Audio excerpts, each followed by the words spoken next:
পুরীধামে কারা গিয়েছেন? পুরীর মন্দির কারা গিয়েছেন, কারা যাননি? পুরীধাম, পুরীধামে যদি যান, এবার যদি কোনো দিন যান, একটা কথা বলি, পুরীধামে গেলে না ওই সমুদ্রে স্নান করবেন, ভালো কথা। তারপরে জগন্নাথ মন্দির যাবেন, জগন্নাথ দর্শন করবেন, প্রসাদ পাবেন, সব ঠিক আছে। কিন্তু একটা কথা বলে দিই, পুরীধামে গেলে বাঙালির ক্ষেত্রে যেটা সব থেকে বেশি প্রয়োজন সেটা বলে দিচ্ছি। কিন্তু কীর্তন কেন মানুষ শোনে, এই মূল জায়গাটা যদি উপলব্ধি না করা যায়, তাতে সারা জীবন কেন, জন্ম জন্মও যদি আমি ধর্মের পথে ছুটে বেড়াই, আমি কিন্তু ধার্মিক হতে পারবো না। আমি যদি মন্দিরে গিয়ে সারা জীবন ডালা নিয়ে ঠাকুরকে সেবা দিই, তার মানে আমি একজন ধার্মিক। সারা জীবন কীর্তন গাইলাম মানে আমি একজন ধার্মিক বা ভক্ত, বা সারা জীবন কীর্তন শুনলাম মানে আমি একজন ভক্ত, এটা কথা নয়। ঘরে বসে তালপাতার কুঁড়ে ঘরের মধ্যে রেখে একটা ক্যালেন্ডারের মধ্যেও যদি কেউ মনে করে যে আমি ভগবানের চরণের দাসী হয়ে থাকবো, থাকা যায়। শুধু নিয়মগুলো জানতে হবে। যেটি মূল কথা বলি মায়েরা, একেতে জনা কয়েক আছে, একটু মন দিয়ে শুনবেন কীর্তনটা, মন দিয়ে শুনবেন। সংসারী মানুষ আর সন্ন্যাসী মানুষ, এই সংসারী আর সন্ন্যাসী দুই ধরনের মানুষের জন্য ভগবানের উপাসনা দু ধরনের হয়ে যায়। আস্তে, এই দিক মায়েরা, এই দিকে, এই দিকটা, ওইটা যেহেতু রাস্তা, ওটা দিয়ে লোকজন যাতায়াত করবে, কিন্তু ওই দিকটা চোখ ঠেকরে গেলে হবে না, এই দিকটা তাকাবে। হরিবোল, নিতাই গৌর প্রেমানন্দে হরিবোল হরিবোল হরিবোল। বেশ, হরিবোল। এইবার যেটি বলা যে কীর্তন গান এমন একটি প্রাণ, এমন একটি শক্তি, এমন একটি ভক্তি এবং এমন একটি তত্ত্ব দিয়ে গড়া, যে কীর্তন গান, একটু আসতে বাজাবে বদ্যি বাবা, আসতে বাজাবে। এই কীর্তন গান চৈতন্য মহাপ্রভু সৃষ্টি করলেন, আর এই কীর্তন গানের মধ্যে এমন কিছু দিয়ে দিয়েছেন ভগবান, যেটা মন দিয়ে শুনলে পরে শুধু এই জন্ম নয়, কোটি কোটি জন্মের সঞ্চিত পাপ যদি তার জীবন সে গড়ে, 3টে ঘন্টা কীর্তন শুনলে পাপের পাহাড় পর্যন্ত ধুয়ে পরিষ্কার হয়ে যায়। আবারও বলছে, 3 ঘন্টা কীর্তন শুনলে কোটি জন্মের পাপের পাহাড় ধুয়ে পরিষ্কার হয়ে তার চিত্ত শুদ্ধ হয়ে গোবিন্দ চরণে আপনা আপনি নিবেদিত হয়ে যায়। এটা 1 নম্বর কথা। আবার ঠিক উল্টো কথা বলছে যে এই কীর্তন আবার শোনার যদি দোষ হয়, সেইখানে আপনার শুদ্ধ মন, শুদ্ধ দেহ আর শুদ্ধ চিন্তা, এর মধ্যেও কিন্তু অন্যের গড়া অপরাধ বা এই প্রকৃতিতে থাকা অপরাধ বা জঞ্জালের যে অশুভ যে শক্তিগুলো বিরাজ করে, প্রকৃতিতে নানান কিছু থাকে। একটা ভালো মানুষ তার চলার দোষে খারাপ জিনিস সঞ্চয় করে, আর একটা খারাপ মানুষ চলার গুণে ভালো জিনিস সঞ্চয় করে। এখন যে জায়গাটা বলছি, এই যে হরিবাসর সাজানো হয়েছে গয়ার মহোৎসব উপলক্ষে, এখানে সন্তান হয়ে মা বাবার আত্মার শান্তি কামনার একটা মূল ক্ষেত্র হচ্ছে এই জায়গা। তাহলে একটা পুত্র মা বাবার আত্মা যাতে শান্তি পেতে পারে বা উন্নত স্তরে পৌঁছাতে পারে, শুধু মা বাবা নয়, একটা কথা বলি, মানুষ যখন গয়ায় গিয়ে পিণ্ড দান করেন, বা একটা সন্তান যখন সারা জীবন মা বাবাকে স্মরণ করেন প্রত্যেক দিন দুপুরবেলায় স্নানের পরে, সেখানে কিন্তু কেবল তার মা বাবাই উদ্ধার হচ্ছে তা নয়, পিতা মাতা। এই ক্ষেত্রে বলা হচ্ছে যে আপনি যখন চলে যাওয়া বিগত সমস্ত গুরুজনদেরকে, আপনি এই মর্তধামে জীবিত থাকার পরে আপনার এই দেহের মধ্যে আপনার মনকে স্থির রেখে ভক্তি সহকারে যখন সেই গুরুজনদের উদ্দেশ্যে জলদান করবেন, শুধু মা বাবা নয়, আপনার বিগত যত যত যত যত গুরুজন আছেন।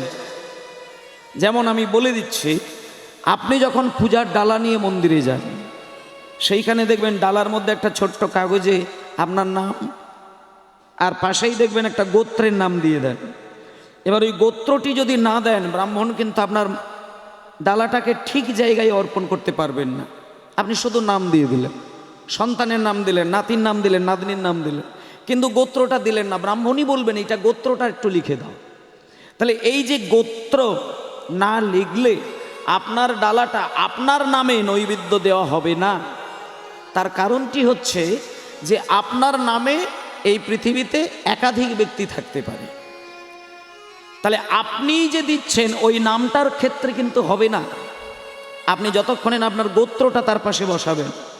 এই গোত্রটা কেন লেখা হয়, কেন গোত্র মিশিয়ে নিজের নামটাকে ব্রাহ্মণের কাছে জমা দেওয়া হয়, এগুলো একটু বুঝতে হবে। এই গোত্র হচ্ছে আমরা যে জন্ম নিয়েছি, আমার বাবা, তার বাবা, তার বাবা, তার বাবা, এইভাবে যে পরম্পরায় সৃষ্টি ছিলেন, মূল স্রষ্টা ছিলেন যে মহাপুরুষ, যে মুনি, যে ঋষির কাছ থেকে আপনি পরম্পরায় দেহ ধারণ করলেন, সেই ঋষির নামটাই কিন্তু আপনি গোত্ররূপে লিখলেন। তাহলে যে গোত্রের নামটা লিখলেন উনি হচ্ছেন একজন মহামুনি, একজন মহা ঋষি। আর সেই ঋষি হচ্ছে আপনার জন্মের মূল ক্ষেত্র। ওইখান থেকে আপনি অস্থি মজ্জা হাড় নিয়ে আপনি জন্ম নিয়েছেন, রক্ত মাংস দেহ নিয়ে জন্ম নিয়েছেন।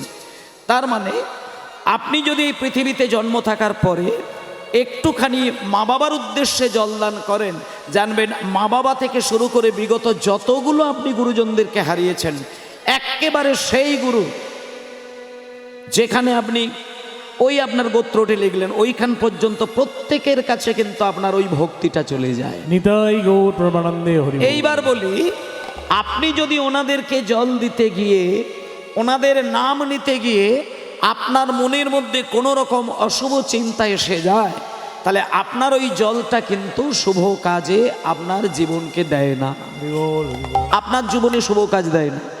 ঠিক তেমনই ভাবে আজকে যে কীর্তন শুনতে বসেছেন, এটা কিন্তু সেবার একটা মূল আসন। কীর্তন শোনা মানে এটা আনন্দ করার জায়গা না, কীর্তন শোনা মানে হই হই করার জায়গা না। মানুষ বোঝে না, তাই হরিবাসরে দাঁড়িয়ে হই হই করে, হরিবাসর সাজায়, সেখানে হই হই নাচ গান অমুক তমুক নানান কিছু হয়ে যায়। কিন্তু চৈতন্য মহাপ্রভু এটা নিজে সৃষ্টি করেছেন এই গান বাজনা। এই গান নিছক গান বাজনা নয়, কীর্তন গান নিছক একটা তালের গান নয়, এটা হচ্ছে ভগবানের প্রতি পরিপূর্ণ শ্রদ্ধা ভক্তি ভালোবাসা দিয়ে আত্মনিবেদন করার একটা পথ। হরি বল, হরি বল। মানে আরো পরিষ্কার করে বলে দিই, সংসারী মানুষের ক্ষেত্রে কীর্তনের থেকে ওপরে আর কোনো সেবা হতে পারে না। যেমন মায়েরা বললেন আস্তে, মনে করুন কোনো মা হয়তো সন্তানকে মানুষ করতে গিয়ে বা স্বামীকে দেখাশোনা করতে গিয়ে, স্বামীর সেবা দিতে গিয়ে, ব্যবসা বজায় রাখতে গিয়ে, আত্মীয় স্বজনের কর্তব্য পালন করতে গিয়ে আপনি মন্দিরে ঠিক ঠিক মতো সেবা দিতে পারেন নাই, কিংবা দীক্ষা গ্রহণ করেছেন গুরুদেবের কাছ থেকে, কিন্তু সংসারের চাপে পড়ে আপনি দীক্ষা মন্ত্র নিয়ম করে জপ করতে পারেন না। এই ক্ষেত্রে মহাপ্রভু কিন্তু সুন্দর সংবিধান দিয়েছেন যে যারা ধর্মের পিছনে কোনো পথ অবলম্বন করতে পারেন না, তারা শুধু যদি বছরে একবার হরিবাসরে 3টে ঘন্টা নীরবে বসে মন দিয়ে কীর্তন শোনে, আর কীর্তন শুনতে শুনতে কোনো একটা মুহূর্তে, একটা সেকেন্ডের জন্য যদি তার চোখ দিয়ে 2 বিন্দু অশ্রু বিগলিত করে, তার সারা বছরে না ধর্ম পালন করার কোনো অশুভ ফল হবে না। তার সম্পূর্ণ ফল ওই একটা দিনের চোখের জলে ভগবানের কাছে চলে যায়। নিতাই গৌর প্রমানন্দে। কিছু করার দরকার নেই, কারণ কীর্তন শ্রবণ করাটা হচ্ছে একটা পরিপূর্ণ আত্মনিবেদনের পথ, আর এটা হচ্ছে চরম সেবা। আপনাকে বলি, সেবা আপনি বিভিন্নভাবে করতে পারেন, কিন্তু কীর্তন শ্রবণের সেবার থেকে বড় সেবা কিন্তু কিচ্ছু হয় না। ভক্তি জগতে 9টা জিনিস আছে, 9টা জিনিসের মধ্যে সব থেকে প্রথম এবং প্রধান যে সেবার ভক্তির পথ, সেটা হচ্ছে কীর্তন শোনা। যেমন শ্রবণং কীর্তনং বিষ্ণু শরণং পাদ সেবনং অর্চনং বন্দনং দাস্যং সখ্যং সর্বোপরি আত্মনিবেদনং। তাহলে এইবার আপনারা যে কীর্তনটা শুনতে বসেছেন, এটা কিন্তু ভক্তি জগতের সবার প্রথম স্টেপ। এখানে যদি কারোর ভুল হয়ে যায়, মাঝখানে আপনি যতই হাই হাই করেন না কেন, আপনি জীবনে শান্তি খুঁজে পাবেন না। শ্রবণ যার ঠিক থাকে, বাকি সমস্ত জায়গা তার ঠিক থাকে। আর কীর্তন গানে বসা মানে শ্রবণটাকে পরিষ্কার রাখার দরকার। সেজন্য আমি অনুরোধ করছি সবাইকে, প্রথমে চৈতালিদি গান বাজনা করলেন, আপনারা মন দিয়ে শ্রবণ করলেন, তারপরে আমি একটা যে কোনো বিষয়ের উপরে গান বাজনা করব, আপনারা শুনবেন, তারপরে রাস হবে। রাসে আপনারা শুনবেন না নাচবেন, কোনটা করবেন? রাস শোনে না নাচে বেশি? সাধারণতভাবে মানুষ চিন্তা করে যে রাস গান শুনতে যাব মানে একটু নাচবো বেশি, রাসে নাচের প্রধানটা বেশি হয়। কিন্তু একটা কথা বলিস, এটা সম্পূর্ণ মানুষের ভুল চিন্তা। রাস গান মানে কোমর দুলিয়ে, ঠ্যাং দুলিয়ে, ঘাড় দুলিয়ে, মাথা দুলিয়ে একবারে মারাত্মকভাবে নাচ করার জন্য কিন্তু রাসের ক্ষেত্র নয়। ভগবান শ্রীকৃষ্ণের তৈরি যে রাস, এগুলো একটুখানি তত্ত্বগুলো বুঝবেন, তাহলে অন্য কিছু নয়। মানে আমরা তো মানুষ, আমাদের একমাত্র মূল লক্ষ্য হচ্ছে ভক্তিটাকে সঞ্চয় করা। বলে ভক্তি সঞ্চয় করব কেন? না, ভক্তি সঞ্চয় করা মানে ভগবানের লাভের জন্য নয়। একটা কথা বলি, আপনি ভক্তি দিয়ে ভগবানকে ডাকবেন সেটা পরের কথা, কিন্তু ভক্তিটা ভগবানের জন্য নয়, ভক্তি আপনার জন্য প্রয়োজন। কারণ ভক্তি যার হৃদয়ে থাকে সে অফুরন্ত একটা মধুর স্বাদ নিজেকে সারাটা জীবন উপলব্ধি করে যেতে পারে। যার হৃদয়ে ভক্তি আছে সে অফুরন্ত মিষ্ট মধুর স্বাদ কিন্তু সে হৃদয়ে পায়। আর যে ভক্ত হতে পারে সে অফুরন্ত আবেগ কিন্তু তার শরীরে মাধুর্য পুণ্যে ভরিয়ে রাখতে পারে। আর যে ভক্তিতে চলতে পারে সমাজের প্রত্যেকটা মানুষের প্রতি তার মধুর আচরণ দিয়ে সে সবাইকে আপন করে নিতে পারে। আপনি যতই মানুষের কাছে আপন হতে যান, আপনার ভেতরে ভক্তি যদি মিষ্টি না হয়, আপনি যতই ভালো ভালো ভাষা দিয়ে তার সঙ্গে দেখান, আচরণ কিন্তু আপনার দোষ হবেই। তাহলে ভক্তি হচ্ছে আপনার নিজস্ব সম্পদ, এটা ভগবানের কাছে দেওয়াটা বড় জিনিস নয়। তাহলে সেই ভক্তি আমি পাবো, আমি মধুর হয়ে জীবন কাটাবো, আমি নিজের ভক্তিতে নিজে ডুব দেব, সেই ভক্তিতে ডুব দিয়ে পরমানন্দকে হৃদয়ে রাখবো, আর সেই পরমানন্দকে রেখে সারা জীবন শান্তিতে বিরাজ করব। তাহলে সেই ভক্তিটা আপনি পাবেন কোথায় এইটা আগে জানবেন। আজকে সারা রাত্রির ধরে কীর্তন হচ্ছে, আমি অনুরোধ করব, যতই কষ্ট হোক হরিবাসর ছেড়ে আপনারা উঠে যাবেন না। তার কারণটা বলে দিই, এই বাসর থেকে উঠতে গেলে মানুষকে মূলত দুটি কারণে উঠে যেতে হয়। দুটো কারণে মানুষ কীর্তন শুনতে শুনতে দম করে উঠে যায়। কেন? দুটো কারণ, মূলত দুটি কারণ। এক হচ্ছে হয় তার ঘুম জড়িয়ে আসে, আর নচেত তার খিদে এসে যায়, এটা মূল কথা। তারপরে এসে যায় শারীরিক নানান রকম সমস্যা। এবার আপনাদের বলি, শরীরের সমস্যাটা একমাত্র তৈরি হয় আপনার নিজস্ব চিন্তাধারার উপরে। হয় আপনি চিন্তাটাকে পরিশুদ্ধ রাখতে পারেননি, আর নচেত আপনার খাবারকে আপনি পরিশুদ্ধ রাখতে পারেননি। এই দুটো কারণে আপনি নিজে অসুস্থ হয়েছেন। এবার এখানে যারা সুগারের রুগী আছে, হার্টের রুগী আছে, বা যারা প্রেশারের রুগী আছে, বা বাতের রুগী আছে, তাদের ক্ষেত্রে আমি বলবো, অমাবস্যা পূর্ণিমার দিন, একাদশীর দিন, শিব চতুর্দশীর দিন একেবারে যদি মনে করেন অনাহারে দিন কাটাবেন, তাতে আপনি বেশি বেশি করে ওই রোগের ওপর থেকে আপনি ভালো ফল পাবেন। এই যে কয়েকটা দিন আগে শিব চতুর্দশী গেল, মহাশিবরাত্রি গেল, আপনারা কি করেছেন? আমি যেটা বলছি কি করেছেন জানি না, তবে কি করবেন সেটা আমি বলে দেবো, একটু পরে বলে দেবো। মানে একটা মানুষ কি করে সে আদর্শ মানুষ তৈরি হতে পারে, তার কৌশল মানুষ যদি জানতে পারত, তাহলে নিজেই নিজে মহাপুরুষ হয়ে যেতে পারত। চৈতন্যদেব তিনি অবতার শ্রেষ্ঠ, রামকৃষ্ণদেব তিনি মহাপুরুষ, স্বামী বিবেকানন্দ তিনি একজন শ্রেষ্ঠ মহাপুরুষ, নেতাজি সুভাষচন্দ্র বসু, রামকৃষ্ণদেব, যারই কথা বলবেন তারা কেন এত মহান হয়েছেন? তারা কি আলাদা করে কিছু প্রকৃতিতে জন্ম নেবার পরে কি তৈরি করেছে? তৈরি করেননি। এক হচ্ছে জন্ম জন্ম ধরে বিগত জন্ম থেকে তারা সুফল আদায় করে নিয়ে মানব কুলে জন্ম নিয়েছেন, আর এই প্রকৃতিতে জন্ম নিয়ে তাদের পথ চলা, পরিশুদ্ধ চলার পথ থেকে তারা এই জায়গাগুলো তৈরি করেছেন। তাহলে আমি আপনাদের বলবো, কেমন করে কি করে জীবন ধারণ করলে আপনার সংসারে আপনি স্বর্গ নামাতে পারবেন, আর কেমন পথে ভুল হলে আপনি আপনার স্বর্গের মধ্যে নরক সৃষ্টি করবেন, সেই বিষয়গুলো জানিয়ে দেব। তার আগে একটা কথা বলবো, সবাই মিলে হাত জোড় করে একটা গান গাইব, এবং সেই গানটা আমিও গাইবো, আপনারাও গাইবেন, আমার স্টাফেরাও গাইবে। এই গানটা আজকের ক্ষেত্রে শুধু নয়, আমি আপনাদের বলে দেব, ঠিক ব্রাহ্ম মুহূর্ত যখন হবে, আসতে দাঁড়াও, ব্রহ্ম মুহূর্ত, আস্তে বাজাবে। ব্রহ্ম মুহূর্ত এমন একটি মুহূর্ত, যে মুহূর্তে মানুষ ভগবানকে যদি উপাসনা করতে পারে, ভগবান তার নিজস্ব শক্তি ব্রহ্ম মুহূর্তে তার ভক্তকে দান করেন। এবং সেই ব্রহ্ম মুহূর্তটা কি সেটা আমি বলে দিচ্ছি, শোনেন। এই যে 24টা ঘন্টায় আমাদের একদিন ধরা হয়, আমি প্রথম দিকে যেটা শুরু করেছিলাম, 24 ঘন্টায় একদিন, আর 8টি প্রহরে হয় একদিন, আর এক একটি প্রহর হয় 3 ঘন্টা, আর 30টি মুহূর্তে হয় 24টি ঘন্টা। 30টা মুহূর্ত দিলে তবে আমাদের 24 ঘন্টা আবর্তিত হয়। তার মধ্যে 48 মিনিট হলে তবে একটা মুহূর্ত হয়। এই হিসাবগুলো একটু মাথায় রাখার চেষ্টা করবেন। 48 মিনিটে এক মুহূর্ত, 15 মুহূর্তে হয় একদিন, একটা সারাদিন, 4টে প্রহর, আর সারা রাত্রির মধ্যে হয় 15টি মুহূর্ত। মোট 30টি মুহূর্ত মিলে 24 ঘন্টা কাটে। তার মধ্যে আপনাদের বলে দিই, রাত্রির 14 নম্বর মুহূর্ত যখন হয়, এইটা মানুষের কাছে সব থেকে বেশি গুরুত্বপূর্ণ সময়। কেউ যদি 24 ঘন্টার মধ্যে কোনো সময় ঈশ্বরের নাম নাও নিতে পারে, কিন্তু ঠিক রাত্রির 14 নম্বর মুহূর্ত যেটা হয়, সেই মুহূর্তটা আগেকার দিনে যেটা প্রথা ছিল, আমার নিজের ঠাকুরমা যেটা করতেন, ঠিক ওই 14 নম্বর মুহূর্তে আমার ঠাকুরমা যতই রাত্রিতে ঘুমাতে যায়, ওই মুহূর্তটা ঠাকুরমাকে ঘুম পাড়িয়ে রাখতে পারা যেত না।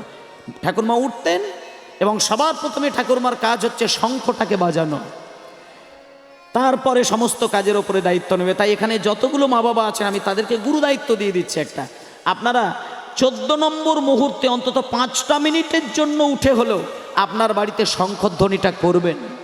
এটা আমি অবশ্য কর্তব্য দায়িত্ব দিয়ে যাচ্ছি। তাহলে এইবার বলে দিই 14 নম্বর মুহূর্তের টাইমটা, অনেকে এইটা খেয়াল করতে পারবেন, আমি বলে দিই। বলছে সূর্য উদয়ের 92 মিনিট আগে থেকে সূর্য উদয়ের 48 মিনিট আগে পর্যন্ত যে সময়সীমাটা থাকে, ওইটাকে বলা হচ্ছে ব্রহ্ম মুহূর্ত। আরও ভালো করে বুঝিয়ে দিলে বুঝতে পারবেন, ভোর 3:20 থেকে ভোর 3:40 পর্যন্ত এই টাইমটুকু আপনারা একটু জেগে কাটানোর চেষ্টা করবেন। কারণ ওই সময়ের মধ্যেই কিন্তু ভগবান প্রচণ্ড উদার হয়ে যায়, ভগবান তখন অতি শান্ত হয়ে যায়, ভগবান তখন কল্পতরুর রূপ ধারণ করেন। ওই মুহূর্তে ভক্ত যদি একবার কেউ তার নাম স্মরণ করে, পাগলের মতন তার দেওয়া শক্তি ভক্তের হৃদয়ে দান করে। হৃদয় গৌর প্রমানন্দে হরিবল। এগুলো শুধু মেনে চলবেন, যুক্তি দিয়ে বিচার করলে হবে না। তাহলে আপনাদের আমি কি বললাম, দাঁড়ান। প্রত্যেক দিন ভোরবেলা ভোর 3:20 থেকে 3:40 ওটাকে বলছে ব্রাহ্ম মুহূর্ত বা ব্রহ্ম মুহূর্ত বা সত্য মুহূর্ত। পরম ব্রহ্মকে নিজের হৃদয়ে সঞ্চয় করা, হৃদয়ে ধারণ করা, সত্যকে উপলব্ধি করার বিশেষ মুহূর্ত হচ্ছে ব্রহ্ম মুহূর্ত। এবার ম্যাক্সিমাম মানুষ ওই টাইমে কিন্তু ঘুমিয়ে কাটায়, আর ওই টাইমে ঘুমিয়ে যারা কাটায় তাদের মধ্যেই কিন্তু শারীরিক সমস্যাগুলো বেশি বেশি করে নিজেকে শারীরিক আর মানসিক যন্ত্রণায় ব্যতিব্যস্ত করে। আর যে 4টে রোগের কথা বললাম, তারা অন্তত ব্রহ্ম মুহূর্তে 10টা মিনিটের জন্য উঠবেন, উঠে আপনার বাসি বিছানায় বসবেন, বসে 10 মিনিটের জন্য আপনি এক মন প্রাণ দিয়ে একটুখানি যেটা করবেন আমি বলে দিচ্ছি, উঠে 10টা মিনিট অন্তত একাসনে বসবেন, বসেই ভজ গৌরাঙ্গ লহ গৌরাঙ্গ, সেটা আমি একবার আপনাদের বাজিয়ে দিচ্ছি, সেটা একটু বাজাবেন। লহ গৌরাঙ্গে নাম রে। এই মুহূর্তে সবাইকে গানটা গাওয়াবো। কাল থেকে প্রত্যেক দিন 3:30 সময় উঠে 5টা মিনিট সময় দিয়ে গান করবেন, দরকার হলে আবার ঘুমিয়ে পড়বেন। অভ্যাসটাকে তৈরি করুন, আপনি একদিন অবশ্যই গোবিন্দের চরণ পাবেন। তাই সবাই মিলে বলুন, ভজ গৌরাঙ্গ লহ গৌরাঙ্গ কহ গৌরাঙ্গের নাম রে। সবাই মিলে ভজ গৌরাঙ্গ লহ গৌরাঙ্গ কহ গৌরাঙ্গীর নাম রে। হাতটাকে এইরকম গুটিয়ে গুটিয়ে করলে হবে না, মানে কোনো এর ভার নিতে পারছেন না যেন এমন মনে হচ্ছে, ওভাবে করলে হবে না। ভগবান তোমাকে বলি মায়েরা, ভগবান তোমাকে অসম্ভব শক্তি দিয়েছে, তুমি বলতে পারবে না ভগবানকে যে তুমি আমি দুর্বল করে দিয়েছো, এটা বলতে পারবে না। সন্ধ্যা থেকে রাত্রির 12টা পর্যন্ত যে মানুষ একভাবে কীর্তন শোনে সে পূর্ণ শক্তিমান, এটা আমি গ্যারেন্টি দিয়ে দিলাম। 1 ঘন্টা হরিবাসরে বসে থাকা সবার দ্বারা সম্ভব হয় না। সারাদিন কর্ম করে যাবে, কিন্তু হরিবাসরে 1 ঘন্টা বসে হরিনাম শুনবে, এটা ভগবানের অপার করুণা ছাড়া কোনোদিন সম্ভব হতে পারে না। একটু জল দেবে, জল খাবো, মশা ঢুকে গেছে গাতে, দাও। সর্বনাশ হয়ে গেছে, প্রচুর মশা।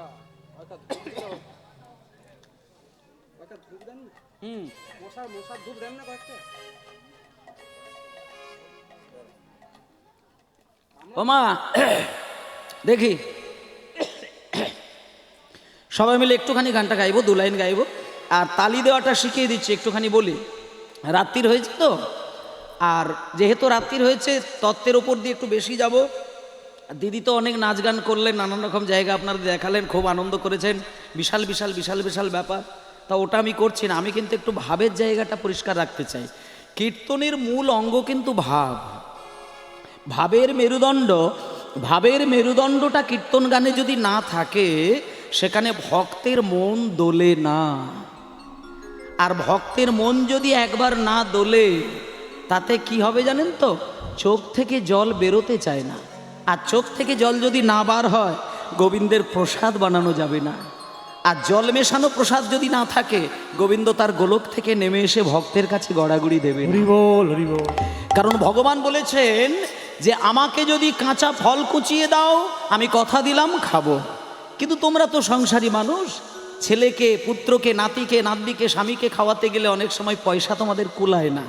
তাতে ভগবান নিজে থেকে মুখ বাড়িয়ে বলেছেন যে ফল যদি মনে হয় মাঝে মধ্যে দিতে পারবে না, আমাকে নিয়ে টেনশন করো না। তোমরা গাছে, ফুলের বাগানে যাবে, একটা ফুলকে খসিয়ে নিয়ে প্লেটে দেবে, শুধু একবারটি বলবে হে গোবিন্দ আজকে আমি কিচ্ছু দিতে পারি না, শুধু একটা ফুল তোমার চরণে দিলাম। যন্ত্রণাদায়ক,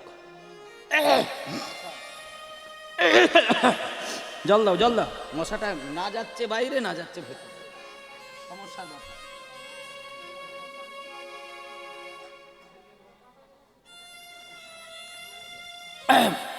মশা গালে ঢুকলে কথাই বলা যায় না, তবু তো আপনারা আছেন বলে আমি বলছি।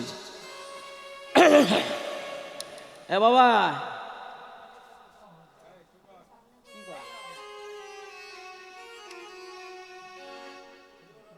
কথা নেই, একদম কথা নেই, হ্যাঁ একদম চুপ। হরি বল, নিতাই গৌর হরি বল, গৌর হরি বল, হরি বল। তাহলে যে কথাটা বলছিলাম যে সেই জন্য আস্তে, কীর্তন হচ্ছে সেই রসের জিনিস যা শুনলে পরে মানুষের কোনোভাবেই ইচ্ছে যাবে না আমি কোমর দোলাবো বা ঘাড় দোলাবো, মাথা দোলাবো। কীর্তনে আত্মা দুলবে, মন দুলবে, প্রাণ দুলবে, আর প্রকাশ হবে 2 চোখ দিয়ে বিন্দু বিন্দু ধারা গড়াবে।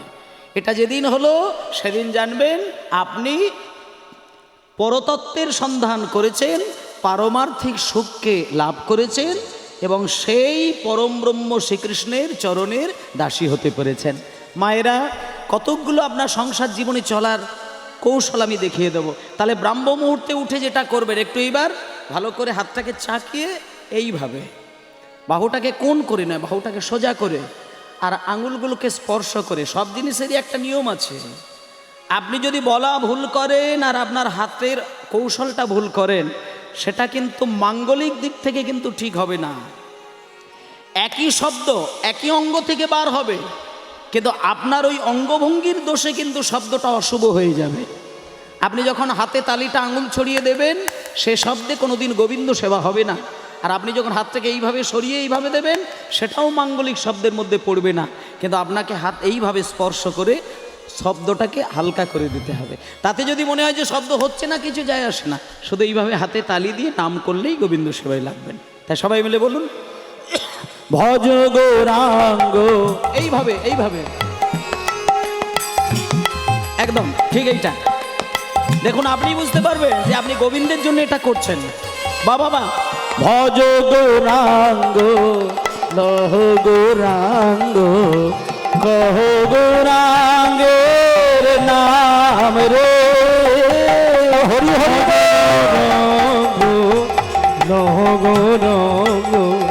ও গৌরাঙ্গের নাম রে ভজ গৌরাঙ্গ লহ গৌরাঙ্গ কহ গৌরাঙ্গের নাম রে। বলুন, যে জানা গৌরাঙ্গ ভজে সে হয় আমার প্রাণ রে। যে জন গৌরাঙ্গ ভজে সে হয় আমার প্রাণ রে। আর যে জানা গৌরাঙ্গ ভজে সে হয় আমার প্রাণ রে। রঙ্গ ভজে সে হয় আমার প্রাণ। সবাই বলুন, ভজ গৌরাঙ্গ লহ গৌরাঙ্গ লহ গৌরাঙ্গ নাম রে। ভজ গৌরাঙ্গ লহ গৌরাঙ্গ কহ গৌরাঙ্গীর নাম রে। জয় নিতাই।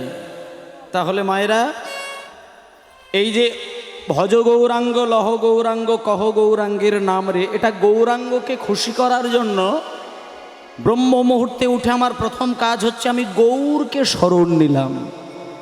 আর গৌরকে যে পোছে না, গৌরকে যে মানেন না, আমি বলে দিচ্ছি, সে যতই দামি দামি মন্দির তৈরি করে, সেইখানে যতই রাধা মাধবের বিগ্রহ তৈরি করুক বা মা কালীর চরণে আছাড় খেয়ে পড়ুক, নিতাই গৌরের বিগ্রহে যদি কেউ জল না দেয়, নিতাই গৌরের চরণে যদি কেউ আত্মনিবেদন না করে, রাধাকৃষ্ণ বলে যতই কাঁদুক কৃপালাভ হবে না।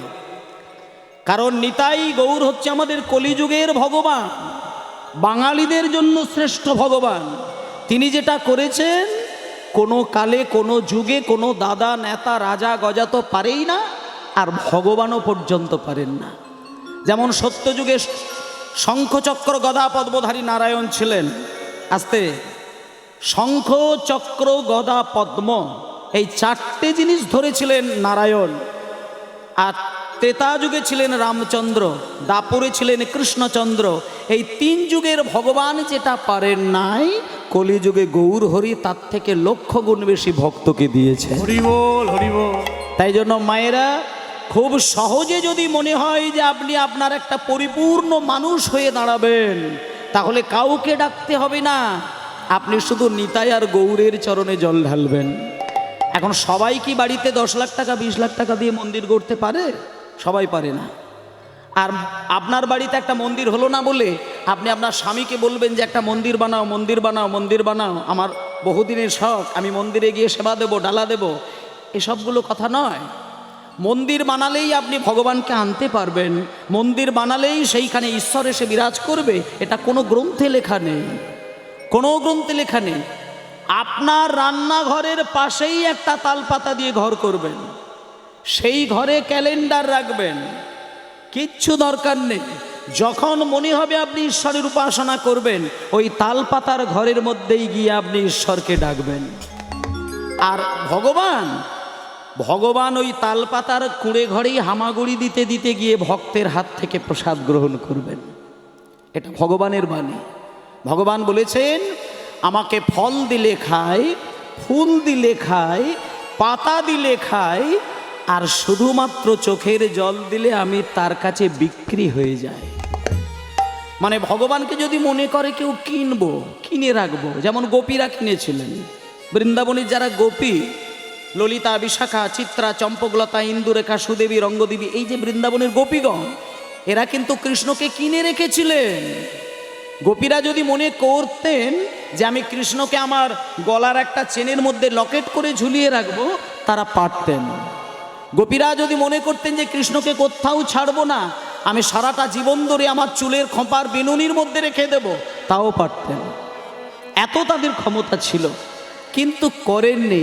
কেন না? কৃষ্ণ হচ্ছে পরম পুরুষ, আর ললিতা, বিশাখা, চিত্রা, চম্পকলতা এরা হচ্ছে নারী।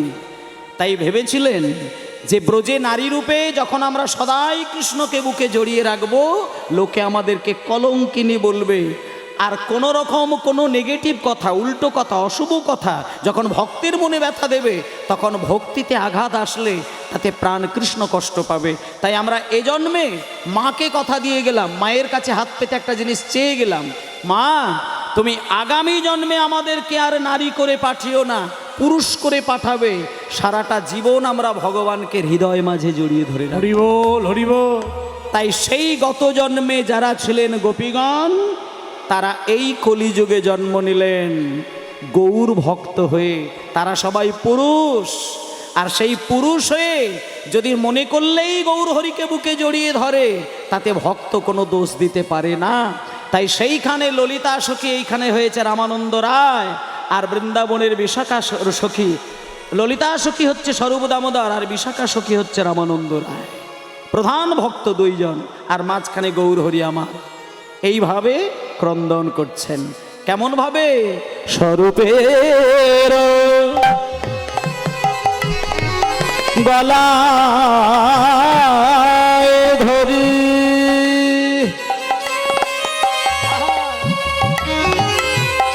গোরার দুনয়নে বাহে বারি, স্বরূপের গলায় ধরে নিতাই গৌর প্রেমানন্দ হরি হরি এবারে স্বরূপের। দাঁড়াও দাঁড়াও মায়েরা, পুরী ধামে কারা গিয়েছেন? পুরীর মন্দির কারা গিয়েছেন, কারা যাননি? পুরীধাম, পুরীধামে যদি যান, এবার যদি কোনো দিন যান, একটা কথা বলি, পুরীধামে গেলে না ওই সমুদ্রে স্নান করবেন, ভালো কথা। তারপরে জগন্নাথ মন্দির যাবেন, জগন্নাথ দর্শন করবেন, প্রসাদ পাবেন, সব ঠিক আছে। কিন্তু একটা কথা বলে দিই, পুরীধামে গেলে বাঙালির ক্ষেত্রে যেটা সব থেকে বেশি প্রয়োজন, সেটা বলে দিচ্ছি, পুরীর মন্দিরে যাবার কিছুটা আগে দেখবেন সমুদ্র আর পুরীর মন্দির এর মাঝখানে যে রাস্তা, দুদিকে দোকানে পরিপূর্ণ, ঠিক ওই দোকানধার ধরে রাস্তা দিয়ে যেতে যেতে যেতে যেতে হঠাৎ দেখতে পারবেন ডান দিকে লেখা রয়েছে চৈতন্য মহাপ্রভুর গম্ভীরা ধাম। এবং আমি আপনাদের বলবো, পুরীতে গিয়ে খাজা, গজা, নিমকি, হ্যান ত্যান ফল্লাতুষ্ট সবই কিনবেন। পুরীতে গেলে দেখেছি মানুষ বস্তা বস্তা খাজা গজা নিয়ে ফেরে। মানে জগন্নাথের কাছে কতটা ভক্তি দেওয়া হলো জানি না, একবারে 2 ব্যাগ গজা নিয়ে বাড়িতে এসেছে। প্রত্যেক বাড়িতে 1 থালা করে গজা দান। যে পুরী গিয়েছিলাম প্রসাদ এনেছি, ওগুলো পরে, ওগুলো আগে নয়। প্রসাদ ওগুলো নয়। ভগবান কোন প্রসাদ পায়? আপনি একটা নাড়ুগোপাল পুষেছেন, মন্দিরে একটা নাড়ুগোপালকে বসিয়ে রেখেছেন, আর নাড়ুগোপালের হাতটা এইভাবে বাড়ানো থাকে বলে আপনি প্রত্যেকটা দিন একটা করে নাড়ু নিয়ে গোপালের হাতে দিয়ে দেন। আপনি ভাবলেন যে গোপালকে আমি সেবা দিয়েছি, খুব আনন্দ। গোপাল ওগুলো খায় না, গোপাল ওগুলো খায় না। জন্মাষ্টমীর দিনে আপনি দামি দামি নাড়ু তৈরি করেছেন, লুচি করেছেন, সুজি করেছেন, পরোটা করেছেন, আটকড়াই ভেজেছেন, তা আপনার ছেলেটা যেদিন জন্ম হবে তার গালে আটকড়াই দিয়ে দেখবেন কীভাবে চেবায়। তাহলে আপনি জন্মাষ্টমীর দিনে কৃষ্ণের জন্মের শুভক্ষণে আপনি কৃষ্ণের বুকে লুচি দিয়ে দেবেন, কড়াই দিয়ে দেবেন, ও তো দম বন্ধ হয়ে মারা যাবে। তা আপনি আটকড়াই ভাজেন কি করে? তা বলুন কি? এগুলো নিছক নিজেদের মুখে ওই মানে আমি খাবো, আমি মাখবো, এই চিন্তা করে ভগবানকে স্থান দেওয়া, ওগুলোর দরকার নেই।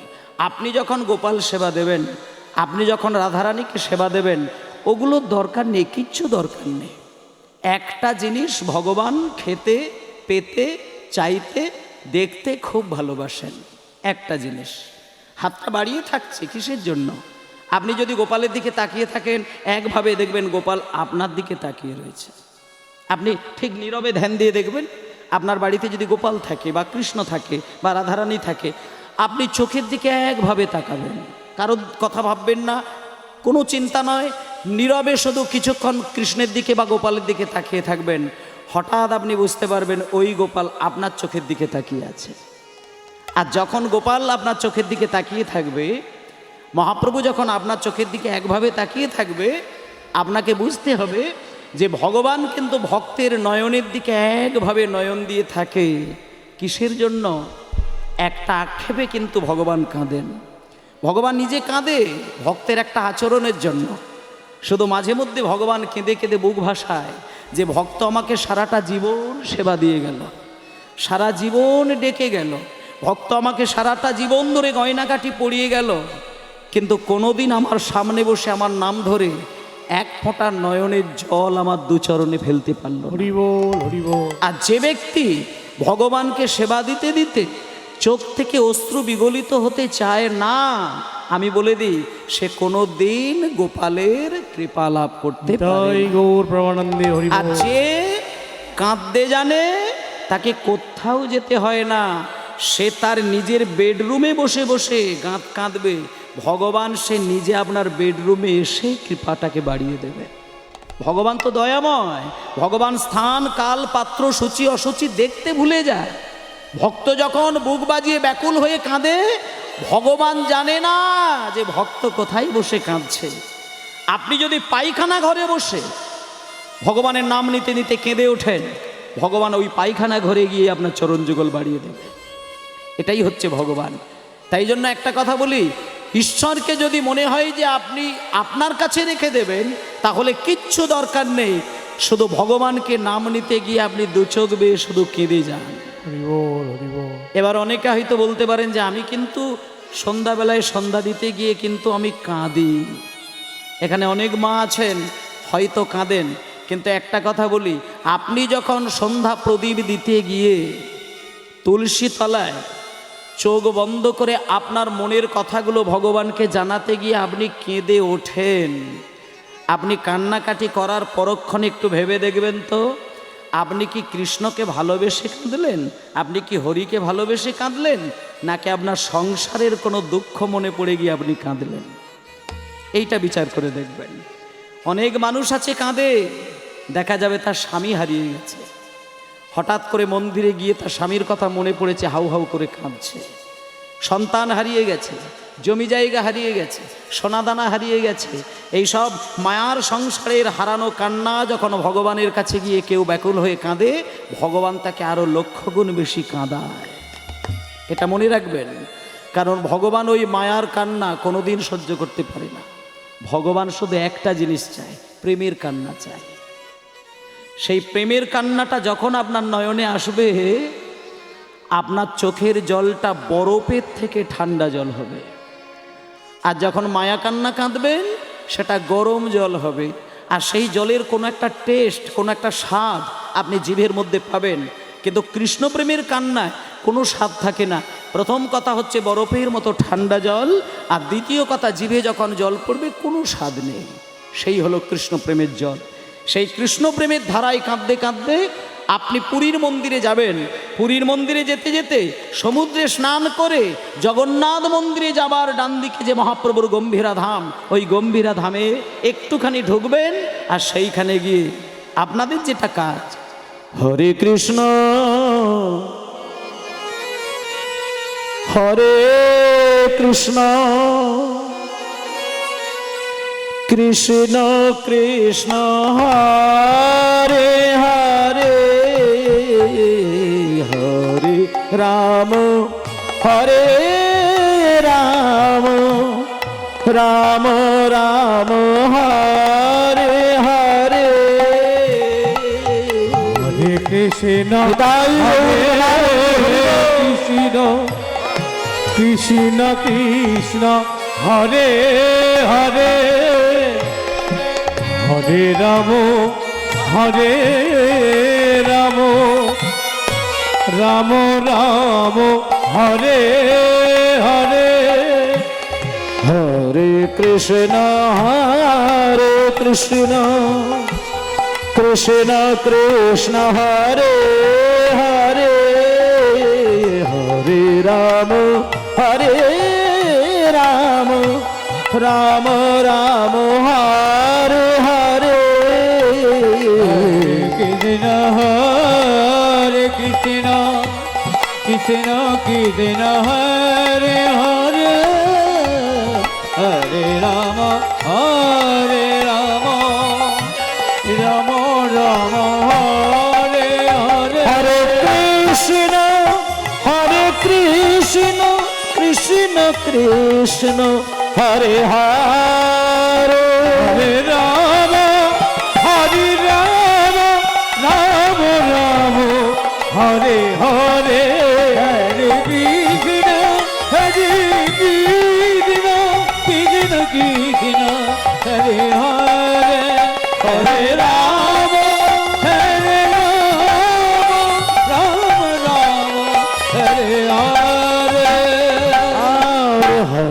কৃষ্ণ হরে কৃষ্ণ কৃষ্ণ কৃষ্ণ হরে হরে হরে রাম হরে রাম রাম রাম হরে হরে হরে কৃষ্ণ কৃষ্ণ কৃষ্ণ হরে হরে হরে রাম রাম রাম হরে হরে হরে কৃষ্ণ হরে কৃষ্ণ কৃষ্ণ কৃষ্ণ হরে হরে হরে হরে রাম রাম রাম রাম হরে হরে নিতাই গৌর হরি বল হরি বল হরি বল হরি বল জয় নিতাই।